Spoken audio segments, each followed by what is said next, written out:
Halo, perkenalkan nama Ricky Apriyantogari, NPM 1971007. Baik, saya akan menjelaskan tentang proposal usaha yang saya buat. Sebelumnya, tujuan dalam pembuatan video ini yaitu untuk memenuhi tugas mata kuliah kewirausahaan dan menjelaskan proposal usaha atau jenis usaha apa saja yang saya sarankan untuk dilakukan. Sebelum itu, kita perlu menentukan jenis usaha yang akan kita geluti atau kita lakukan ke depannya. Contoh yang saya lampirkan di sini yaitu keripik singkong atau proposal usaha keripik singkong. Kemudian, poin yang kedua juga kita harus menentukan identifikasi masalah. Kita harus tahu identifikasi masalah yang akan kita hadapi ke depan. Yang pertama, ada beberapa poin yang saya lampirkan di sini. Yang pertama, bagaimana kriteria singkong yang baik untuk bahan makanan. Kita harus memperhatikan bagaimana saja bahan baku atau bahan makanan yang baik untuk dalam pembuatan keripik singkong tersebut. Yang kedua, bagaimana cara pembuatan keripik singkong. Kita harus tahu cara-cara pembuatan keripik singkong yang akan kita buat setelah mengidentifikasi masalah yang kita lakukan. Kita harus lampirkan bagaimana cara pembuatan keripik singkong.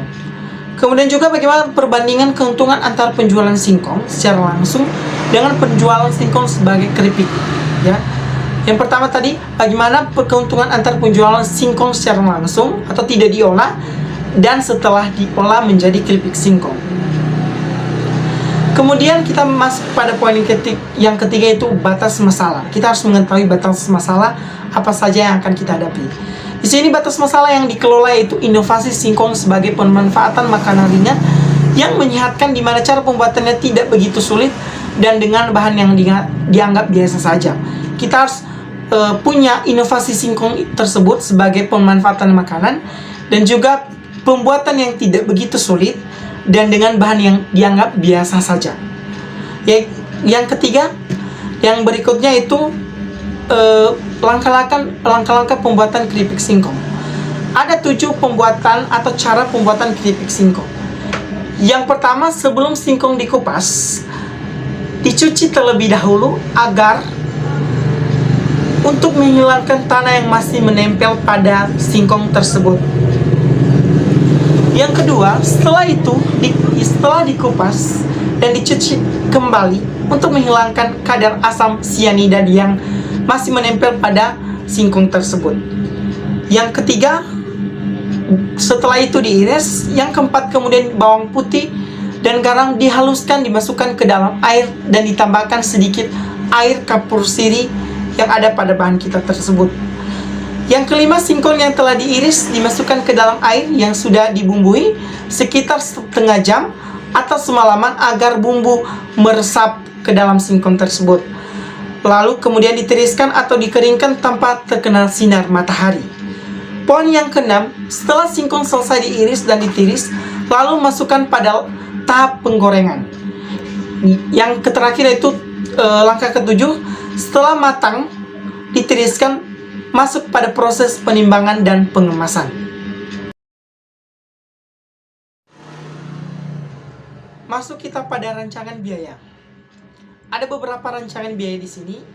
Pertama, biaya investasi produk pembuatan keripik singkong. Ada nama barang seperti pisau, cutter, parang, kompor gas, kuali plastik kemasan. Dengan total pengadaan biaya sebesar Rp520.000. Kemudian rancangan biaya pembuatan keripik singkong, di mana nama barang seperti singkong, minyak goreng, kapur sirih, garam, dan bawang putih, dengan total pembiayaan sekitar Rp231.000. Kemudian rancangan biaya lain-lain seperti dokumentasi 1 buah kamera, kemudian pelaporan ATK, Leadford, internet, dan lain sebagainya, dengan total pengadaan biaya sebesar Rp450.000. Kemudian rancangan biaya rekapitulasi total biaya. Pertama, rekapitulasi biaya total investasi produk sebesar Rp599.000. Kemudian biaya pengelolaan produk sebesar Rp231.000 dan biaya lain-lain sebesar Rp450.000. Dengan total pembiayaan sebesar Rp1.280.000 pada penjumlahan setiap rencangan biaya.